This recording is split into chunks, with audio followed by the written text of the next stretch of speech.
Hi everyone. I hope you are well enough and safe and stay at home and enjoy your family. I am Bidit Bikasandit, an international federated chess player and a chess coach. Today I am going to show you one interesting lesson regarding active defense. So before going to start it, I want to enlighten some factors that what is attack. We all know that chess is attack and defense, but you have to know it deeper. Attack is performed to gain checkmate your opposing king, and also to gain material. More material means more advantage, and also to gain some positional advantages by creating weaknesses in your opponent's game and by betterment of your piece placement. So, for this kind of factors, one should attack opponent. Now, in this position, you see my opponent played knight d2. The idea of knight d2 is to play knight b3 and knight c5 to go to a square which is outpost. And you imagine the knight on c5 now and see how powerful it is. If white able to manage to go to the knight c5, then he will definitely get some position advantages. But should he panic? Definitely not, because every move has some drawbacks and some advantages. My opponent go with his advantages, and I have to go the drawbacks of the opponent's last move. That is, the knight is going from the center.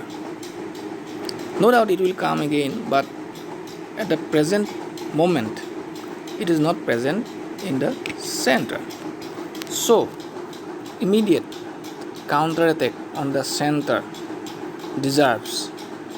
So I played e5 in this position to gain space on the central squares. So he played knight b3 as he wished for, as he was planning for. So he preparing knight c5, and attack my bishop on b7 and also the pawn on a6. So in this type of position, we should not panic. We should always focus on our resources. The resources we have to play with active defense. Active defense is nothing but defending the position in such a way that you can also put your pieces so that they can defend as well as ready for attack. They are doing both the important job. They can bring to the counter attack whenever it is possible, and also defending your position. So in this position I played rook cd8. It is a very interesting move, because you see the rook comes to the center. Now if white played d into e5 in future, then after knight into e4, e5, the d4 can be played after knight c5. You see, the rook can be activated. So the rook is actually vacating the square c8 for the bishop. That is his main intention. And you see, after bishop c8, the bishop will join both the king side and queen side. In the queen side, it will defend the a6 pawn, and on the queen side, it will attack on the in the king side, it will attack on the king of white by playing bishop g4, bishop h3, something like that. It is doing both the job. So after knight c5, I played bishop c8. So this is the active bishop. You see, bishop is in natural position. It is a basic position, bishop c8, but still it is doing its job, both the jobs, defending a6 and preparing attack on the king side. So the idea of rook cd8 and bishop c8 is like that. So my opponent is played d into e5. I go with knight to e5, attacking the bishop d3. So he defending the bishop. Then I played interesting move, knight fg4. The idea of knight fg4 is to play knight f3 check and checkmate on queen h2. So my opponent played g3 and I played queen h6. It is a very thematic attack. So when your queen is attacking on h2 and your opponent play g3, so this is a well-known thematic attack. Queen comes to the rook file to attack the h2. So this is a forcing variation. This is forced h4. Now z5. This is a position similar position I saw from the game of Kasparov. He played when I was kid. I was eyewitness, and it has become my skill when I applied in my games. So my opponent played here king z2, preparing rook h1 for defending purpose.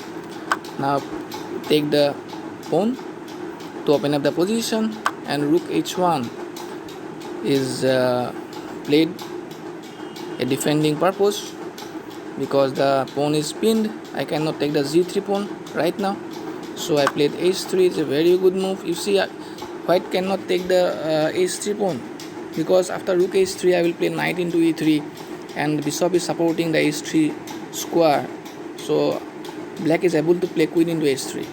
So you see how important active defense is. The bishop on c8 is doing its job very well. So king f1 my opponent played, and I play interesting positional sacrifice. When your opponent's king in the center, open up the position. And to open up the position, you have two options: pawn exchange or positional sacrifice. Now I choose the latter because there is no pawn. And f into e3 played by white, queen into e3. Now you see the position of white's king. It is doomed. It cannot go here and there to save. Only thing is its pieces are surrounding him for defensive purpose. But the thing is how much he can hold. So my opponent bring his rook to the defense. Now I play d4. Now you see the rook on d8 is helping in counter the central squares. So my opponent come to the center. It's a good move. The piece come to the center. Then why I played d4, you see this is the move. d3 attack, forking the pieces to open up the position is the key behind the d4 move. Now my opponent check, so I go to the corner of the board. Then after that he took the pawn, and this is a series of exchanges, but he stopped the exchange and counter attack my queen, but he cannot do much after queen f3. And this is the forcing move, king z1, because rook f2 cannot be done go there because queen is hanging, mate is there on f2. So queen into z3 attack. Now this is also a forcing move, again a check, again come to the square z1. Now you see the z file is open now, so I can deliver the final attack, that is rook z8 check.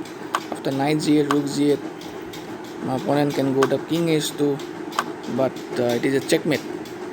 So you see how important active defense is. This is a very important lesson. Active defense.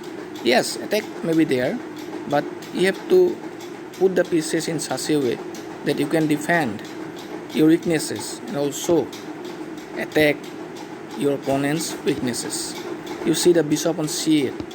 Still it is defending the a6 move, a6 pawn, and also it participate in black's attack. So I hope you liked my video. Thank you.